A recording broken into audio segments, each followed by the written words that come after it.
Chapter 3. What is hurting my credit score?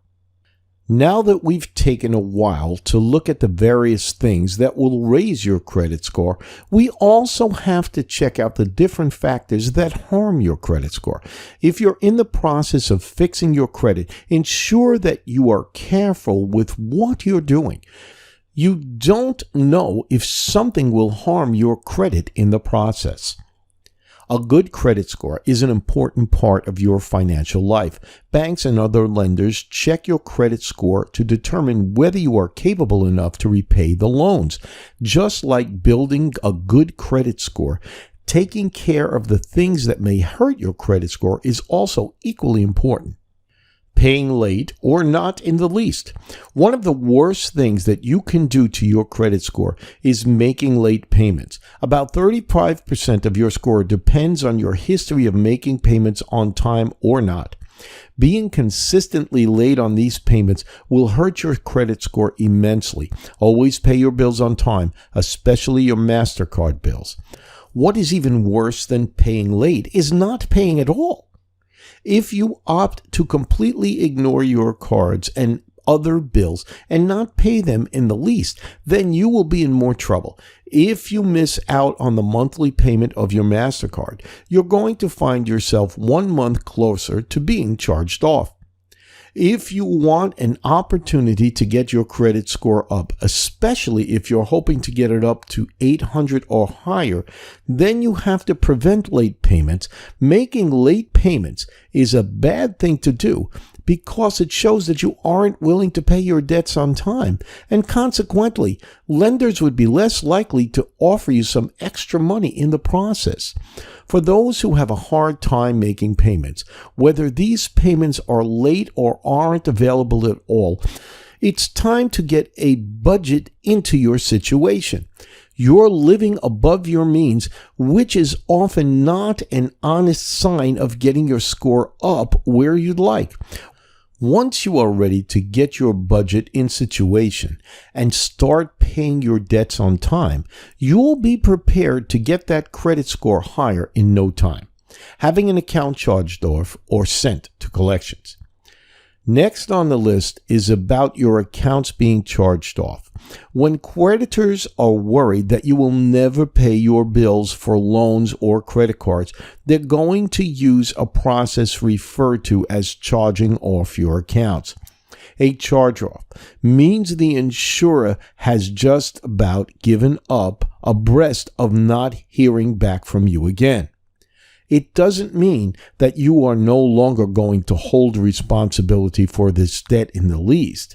A charge-off will have a devastating impact on your credit score. Another issue is when one of your accounts is shipped off to collections. Creditors often work with debt collectors to figure out a way to collect a payment from you. Collectors can deliberately charge off your account before sending it to collections, which is not an honest thing to do on their part. If your account or accounts is forwarded to collections, you are being charged off. It suggests that you haven't missed 1 or 2 payments.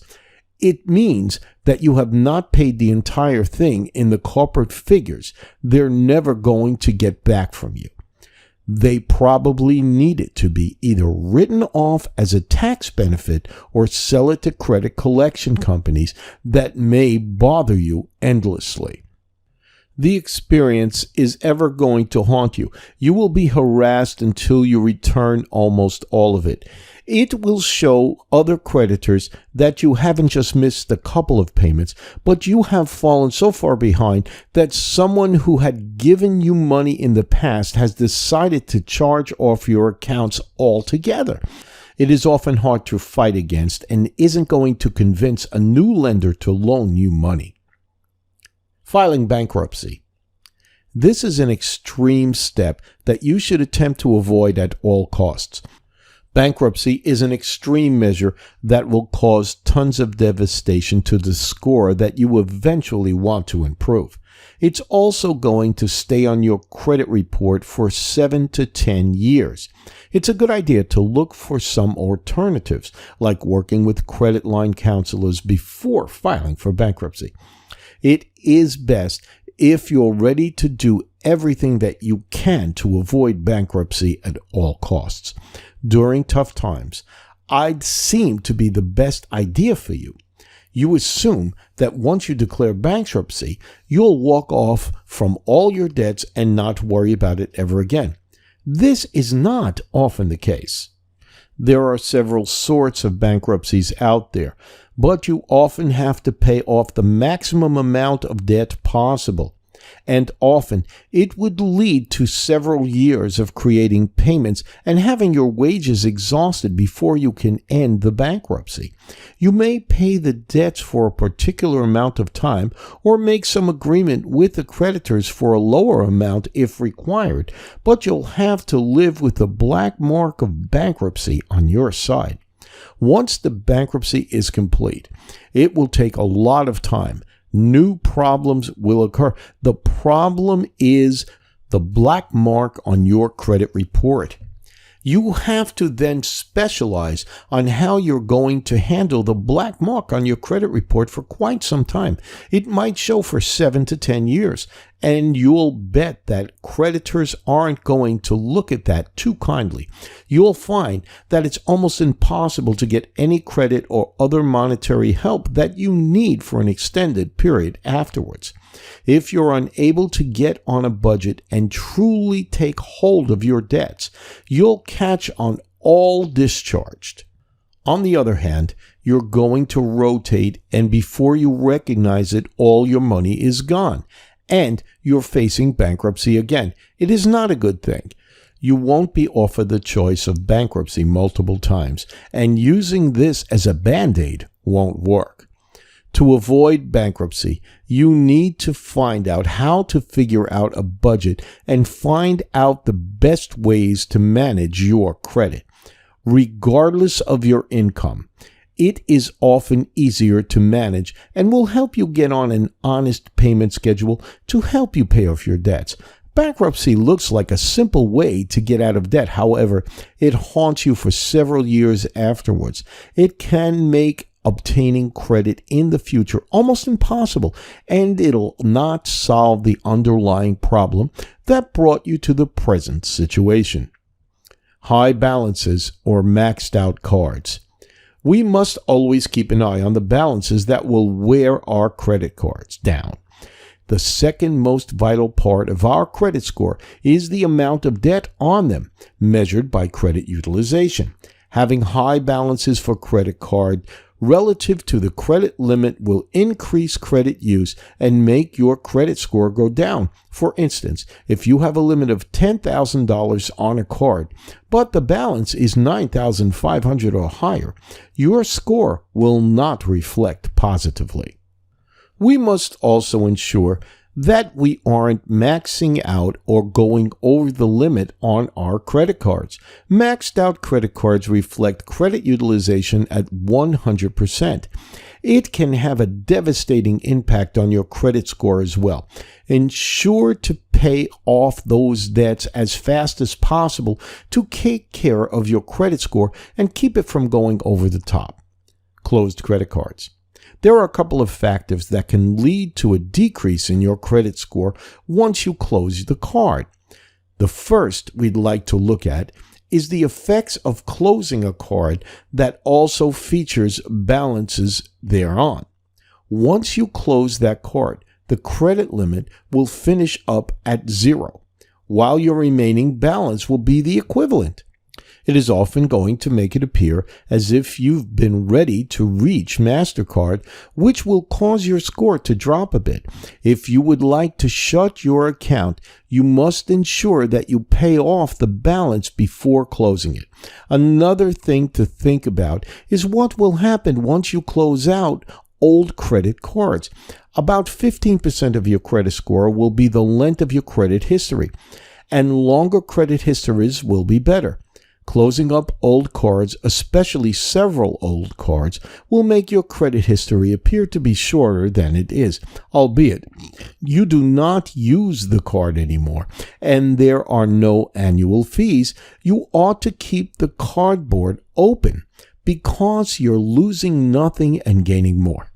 And finally, we'd like to mention the closing of cards that have available credit. If you have one MasterCard, some with available balance and some without, then closing the cards that don't have a balance will extend the credit utilization. Keep all those out of the way and see your credit score shoot up. Not having enough mix on the report. While this is often not as big a deal as some other options, you'll find that having a good mixture of credit would influence about 10% of your credit score at a time.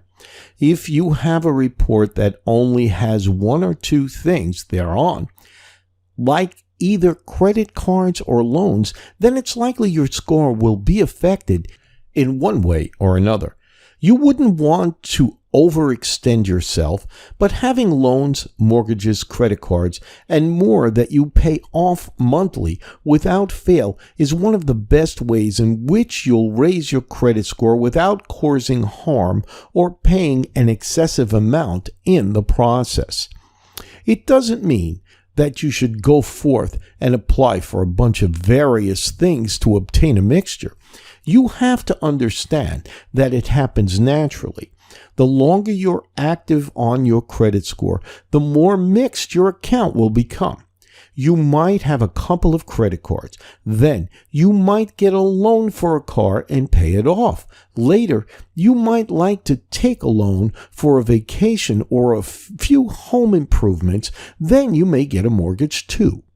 As time goes on, these different loans and credit amounts will come and go, but they're going to show up in the credit mix and may help to extend your score.